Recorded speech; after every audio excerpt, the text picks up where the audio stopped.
What's up, everybody, and welcome back to another episode. Now, I'm pretty sure you heard the news, just like everybody else in the world heard the news, about the changes that's going on with Facebook and Instagram. Now, according to Mark Zuckerberg, Facebook is looking to reinvent themselves when it comes to protecting people's privacy. You know about the scandals that went on, where it was said that Facebook was selling people information, and they were doing this for revenue. Now, because of that, they do have a not so great reputation when it comes to protecting people's privacy. One way that the company is trying to reinvent themselves is by focusing on private communications and group chats within the Facebook app or website.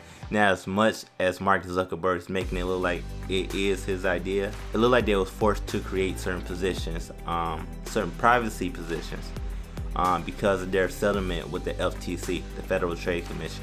Now, these positions will focus on making their privacy practices stronger and actually make sure that they adhere to everybody else's privacy. Now, this committee will be appointed to protect us, the users, our privacy. And at the same time, someone from both Facebook and the FTC will be appointed head chair of that committee. Will it work? I'm not sure. We'll have to wait and see as the new practices be rolled out within Facebook itself.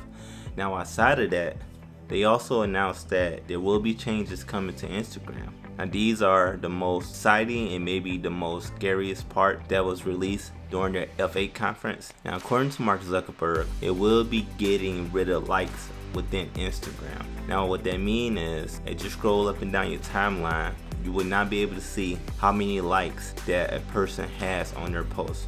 Now, that person, or like, let's say I made a post, I'll still be able to tell how many likes, how many comments I have on that post, but the general audience would not be able to. Now, I think this is Instagram trying to really come down hard on their influencers. Now, what I mean by that is, you have a lot of influencers out there who in the past may have bought a lot of followers, and now what they're doing with these brand deals and certain companies, they're leveraging their following to get these certain deals with these companies for certain amounts of money, but at the same time they really may not be worth that much because they bought their following. In reality, they don't have an organic following, and a lot of times the sales generated by this one person, this influencer, shows that. You may see this sometimes when you see somebody who may have, like, over 500,000 to 1 million or plus followers, but when they post something, their engagement is pretty low. And what I mean by pretty low is they may have somewhere between only like a few hundred to 1,000 likes, maybe 20-30 comments. That's kind of looks suspect. But these are certain stuff that I noticed over time of being on Instagram, that these people who consider themselves influencers because of their large following may not did it in a proper way. This is why it's crucial that if you want to build a following on Instagram, you really need to figure out the algorithm. And that's what I'm trying to do as well. Because once you nail this algorithm, or at least have an idea of how it works, you'll be able to grow your page. I know you hear a lot of people saying that Facebook is dead, but trust me, it's not. People who think Facebook is dead and it doesn't have more value when it comes to business, these are people who don't know how to optimize Facebook. Because I know people who use social media to make money. I've seen the checks. And let me tell you, they know what they're doing. Now, why am I saying all this? Because like you, like me, and like everybody else, we're trying to reach people.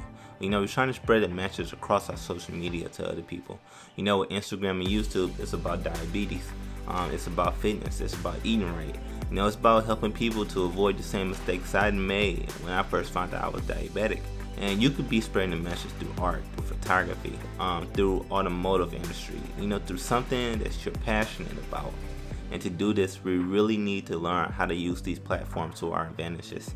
When YouTube made their change, I think it was about a year or so ago, a lot of people freaked out because YouTube set certain requirements to be monetized with their platform. And, at the end of the day, it's their platform. We can't argue about it. Was it you have to have so many watch times, you have to have so many subscribers, and a lot of people who was, let's say, monetized, lost their monetization because a lot of the channels didn't meet this requirement. But I'm learning everything now so I can be invited to be monetized to where I can help this channel actually create revenue. I'm just using it as an example because after a while the structure of social media will have to change. It can't stay the same. That's why YouTube made their changes. That's why Instagram is starting to make changes. Now, like I said, they kind of have to because of the settlement with the FTC. I'm hoping that these changes will be positive, because what it's gonna come down to is gonna be communication.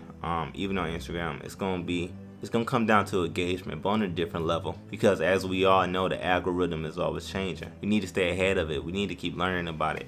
We can't let it slip through our grasp. So every day we have to do something to make sure that we're pushing ourselves forward, that we're trying to build our brands, that we're trying to get our message across the best way possible on these platforms. Now, especially me, since now I'm starting to feel better, my body's starting to feel like normal, I can start putting more work in. Now, I don't know if you've seen that last video that I posted where I was talking about the side effects of metformin. When I was talking about I was off my medication and I was talking about how I felt, I wasn't actually being that honest about it. What I mean by that, I felt a lot worse than actually I was going on about. My energy levels pretty much plummeted. Those days that was hard for me to get out of bed. I was talking about muscle soreness or body aches, they were really bad. So what I did once I hopped back on my medication, I started eating a little bit more carbs.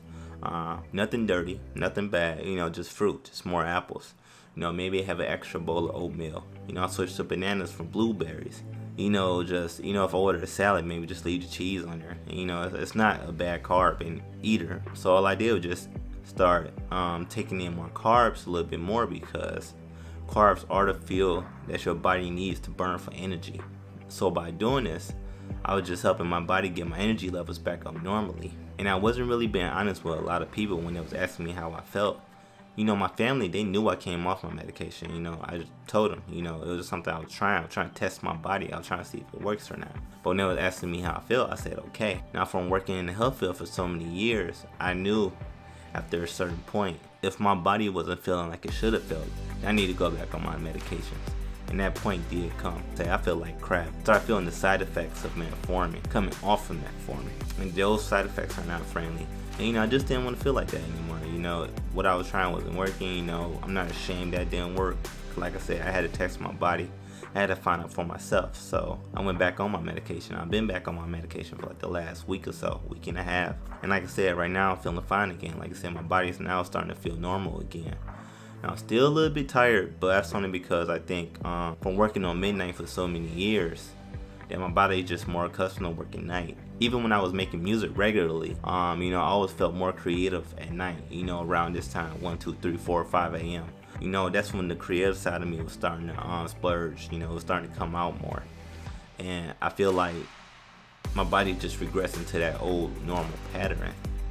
Even working out, I prefer working out much later instead of early in the morning. At times, we do have to listen to our body. We can't fight our body on everything, because if we do, our body will only break down faster. Especially for someone like me, who always beat up on their body a lot, especially in the gym, always out and about, taking photos, doing videos, meeting with people, trying to build a brand. I think about this almost every day that, when I let my body rest, I actually let it rest. There may be times I sleep, I wake up, I go back to sleep, I wake up, I eat something, and I go back to sleep again, because I'm trying to listen to my body. Because like I said, I want my body to run as optimal as possible. Just like I was saying about social media, after a while, everything needs to change. And if anything that I do or say help you have a good day, help you have a positive moment, help your day get better, then you know what? I'm happy. Okay guys, thank you for tuning in. What I'd like for you to do is smash that like button, subscribe to the channel. And if you want to know anything, leave a comment below. And I'll talk to you soon. Peace.